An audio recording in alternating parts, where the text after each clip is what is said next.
Platinum leader பார்த்துடலாமா? நம்ம நிறுவனத்துடைய platinum leader வாரம் கிட்டத்தட்ட ஒரு 7,000 ரூபாயில இருந்து கிட்டத்தட்ட 17,000 ரூபாய் வரைக்கும் சம்பாதிக்கக்கூடிய ஒரு நபரை தான் நம்ம நிறுவனத்துல பிளாட்டினம் லீடர் அப்படின்னு சொல்லுவாங்க. ஜாயின் பண்ண ஒரே வாரத்துல என்னால 3 பதவியையும் அச்சீவ்மெண்ட் பண்ண முடியும். ஒரே வாரத்துல என்னால 3 பதவியையும் அச்சீவ்மெண்ட் பண்ண முடியும்னு சொல்லி ப்ரூவ் பண்ண நம்ம நிறுவனத்துடைய new platinum leader Thavamani Eswari. come on let's say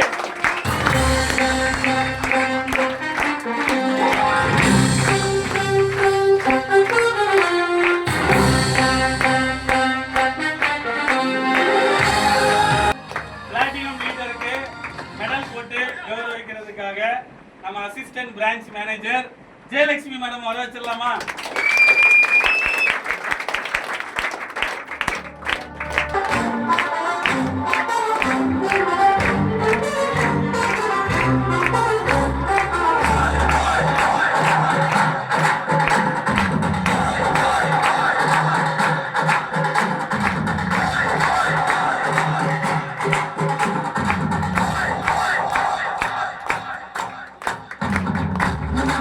branch manager assistant branch manager Jayalakshmi madam மாலை போட்டு நியூ பிளாட்டினம் லீடரை கௌரவிப்பாங்க. நல்ல ஒரு கிளாப் கொடுத்து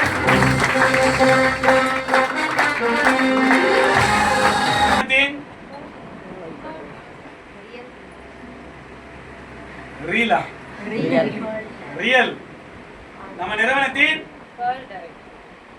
real platinum real gold real emerald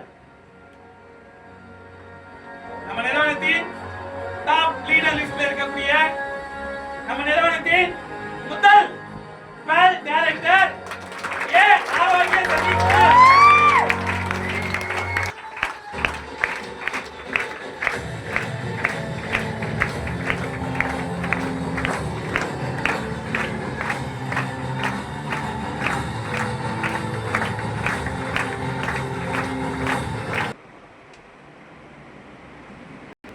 நம்ம நிறுவனத்தின் டாப் லீடர் லிஸ்ட்ல இருக்கக்கூடிய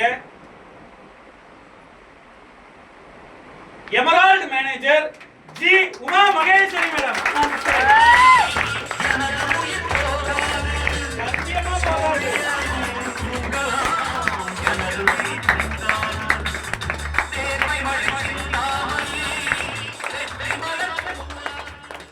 உமா மேடம் வந்து ஃபியூச்சர் இந்தியால சென்னை பிரான்ச்ல அவங்க டீமா இருந்தாலும் சரி இல்ல எந்த டீம் யார் பிளாட்டினம் அடிச்சாலும் அவங்க என்ன சொல்லி இருக்கிறாங்கன்னா வாட்ச் கிஃப்ட் பிரசன்ட் பண்றேன்னு சொல்லி இருக்காங்க.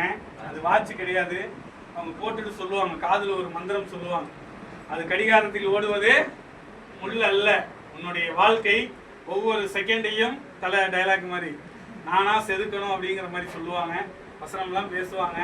அந்த போட்ட பாட்டு வந்து கரெக்டா டிஜேக்கு ஒரு கிஃப்ட் கண்டிப்பா உமா மேடம் கொடுப்பாங்க.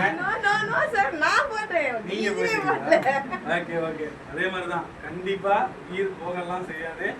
கண்டிப்பா அவங்க அந்த யார் போஸ்டிங் அடிச்சாலும் அந்த விஷயம் பண்றதுக்கு நல்ல ஒரு கிளாப் கொடுத்துடலாமா?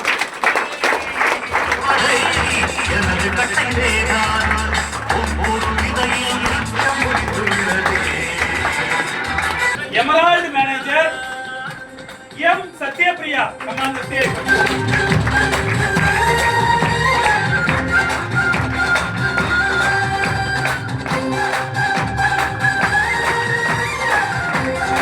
லீடர் பிரியங்கா. Command stage.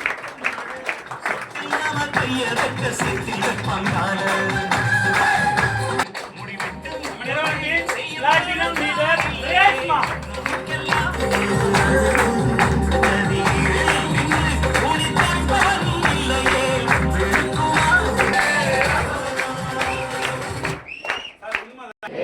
தெய்வம் நான் சொன்ன லைன் வந்துச்சா சார்? இந்த பிரபஞ்சம் நம்ம என்ன கொடுக்குறோமோ அது நம்ம கிட்ட வந்து என்ன பண்ணோம், சேர்க்கும். இவர் இப்ப இந்த பாட்டு போடுவாருன்னு எனக்கு தெரியுமா? நான் சொல்லி கொடுத்தனா செய்யும் தொழில்னு பாட்டு போடுன்னு வந்து பேசினேன். அந்த பிரபஞ்சம் என்கிட்ட அந்த ஈர்ப்பு சக்தி கொண்டு வந்து சேர்த்துதா சார்? உண்மையான விஷயம் சார். நீங்கள் ஜெயிப்பேன், நான் ஜெயிச்சே தீருவேன், என்னால் சாதிக்க முடியும்னு 100% நீங்கள் நம்புனீங்கன்னா இந்த ஸ்டேஜ் உங்களுக்கும் சொந்தமாகும். அதில் ஒரே ஒரு % ஆச்சும் நம்மளால நினைச்சீங்கனாலே நினப்பு தான் பார்த்துக்கோங்க, நான் சொல்லலை, நீங்க தான் சொல்லியிருக்கிறீங்க. Okay right. நல்ல ஒரு பாராட்டு. நல்ல நல்ல நல்ல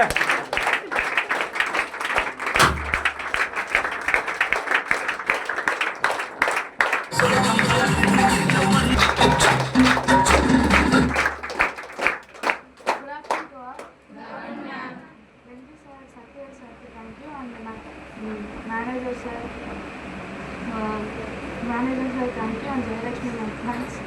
நான் இது வரைக்கும் எந்த ஸ்டேஜ்லாம் பேசுனது இதோட ஃபர்ஸ்ட் ஸ்டேஜ். ஸோ அதான் ஸ்டேஜ் கிளியராக இருக்குது. உமா மேம்க்கு ரொம்ப தேங்க்ஸ், அண்ட் சசி சாருக்கும் தேங்க்ஸ்.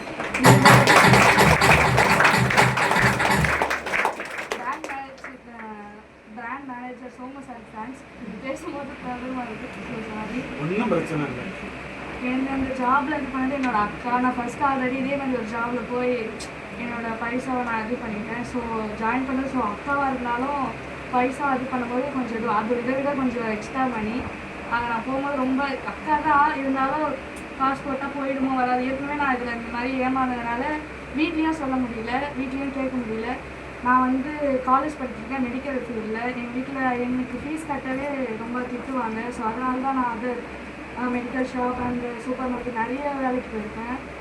அதுலேருந்து கொஞ்சம் கொஞ்சமாக சேர்த்து தான் என்னோடய ஃபீஸ்க்கு கட்டுற மணி, அதாவது இப்போ என்னோடய செயின் வச்சாங்க. அதை நான் தான் கொடுப்பேன். எங்கள் வீட்டில் ஒரு வாட்டி சொல்லும்போது ஆசைப்பட்டா பட்டாது, அதுக்கு நீ மார்க் எடுத்துக்கணும். இங்கே மார்க் எடுத்தாலும் நிறைய விதத்தில் நம்மளுக்கு சீட் எந்த இதுலேயும் கிடைக்காது. நான் மார்க் எடுத்தால் எனக்கு சீட் எதுவும் கிடைக்கல. ஸோ நான் ப்ரைவேட் காலேஜ் தான் போனேன். எனக்கு பைசா எதுவும் இது பண்ணல. என் அப்பா அம்மா சேர்த்து விட்டுட்டாங்க, ஆனால் அதிகமாக திட்டுவாங்க. என்னால் படிக்க முடியும், ஏன் படிக்கிற, பைசா 1.5 லட்ச ரூபா வருஷத்துக்கு நாங்களாக பண்ணுவேன். என்னோட ஃபேமிலி ரொம்ப புவர் ஃபேமிலி. ஸோ நான் ரொம்ப கஷ்டப்பட்டேன். என் அக்காவுக்கு இது தெரியும். ஆனால் என்ன 3500 இதுனாக்கா நான் இந்த மாதிரி ஏமாந்துருக்கேன், நான் நம்பாமா அப்படின்னு சொல்லிட்டு நான் எங்கள் அக்கா சொன்னால் நம்ப மாட்டேன்னு சொல்லிட்டு பிரியா மேம் என்கிட்ட பேசினாங்க. பிரியா மேம் பேசும்போது ஓகே அப்படின்ற மாதிரி தான் நான் ஆஃபீஸ் பண்ணேன். பைசாலாம் ஆன்லைன்லேயே பேமெண்ட்டு ஆஃபீஸ் பண்ணேன். உமா மேம் பார்த்தேன். அவங்கள பார்த்த உடனே ஒரு போல்ட்னஸ், அவங்க பார்த்த உடனே கொஞ்சம் அந்த ஃபியர்லாம் போச்சு. கொஞ்சம் அவங்க ஜாலியாக பேசினாங்க. வேலை செய்கிற வரைக்கும் அமைதியாக இருக்காங்க. நம்ம வேலை செய்யலாம், அவங்க நீ உட்காந்துட்டே இருக்காத, நம்மளை புஷ் பண்ணுறதுக்கு அவங்க ஒரு ஆளாக இருக்காங்க. ஏன் இப்படி இருக்க, போ, உனக்கு காசு போட்டால் பத்தாது.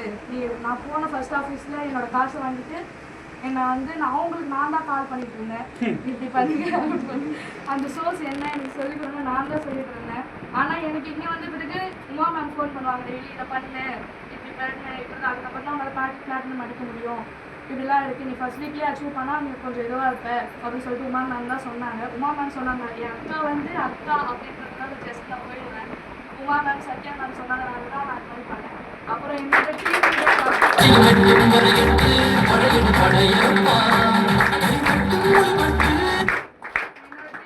வந்து ரேஷ்மா மேம். அவங்களும் என்னோட அக்கா ஃப்ரெண்ட் தான். அவங்க எனக்கு ரொம்ப வருஷமாக தெரியும். இவங்க 2 பேருமே சொல்லும் போது என்னடா இவங்க சொல்கிறாங்க, இவங்க மாட்டிருந்தாலும் நம்மளே பிடிச்சி போடணும் பண்ணுறாங்களா அப்படிதான் ஸ்டார்டிங் எனக்கு தோணுச்சு. அப்புறம் எனக்கு ஆஃபீஸில் வந்து மீட்டிங் அட்டன் பண்ணி, ஸோ மீட்டிங் தான் அட்டன் பண்ணுறாங்க. அப்புறம் நம்மளை விட்டுருவாங்க போல, இதோ நம்மளை புஷ் பண்ண மாட்டாங்க, அந்த மாதிரி தான் இங்கே நடக்கணும் அப்படின்னு நினச்சேன். அப்புறம் உமா மேம் ஃபோன் பண்ணி டெய்லியும் இதை பண்ணு, இது கரெக்டாக இருக்கும் அப்படின்னு. நான் காலேஜும் மெடிக்கல் ஃபீல்டு தான், ரொம்ப கஷ்டமாக இருக்கும். ஸோ அதையும் பார்த்துட்டு இதையும் பார்த்துக்கிட்டு இருக்கேன். இதுக்கு மேலே நான் ஜெயிக்கலாம் நான் நம்புறேன்.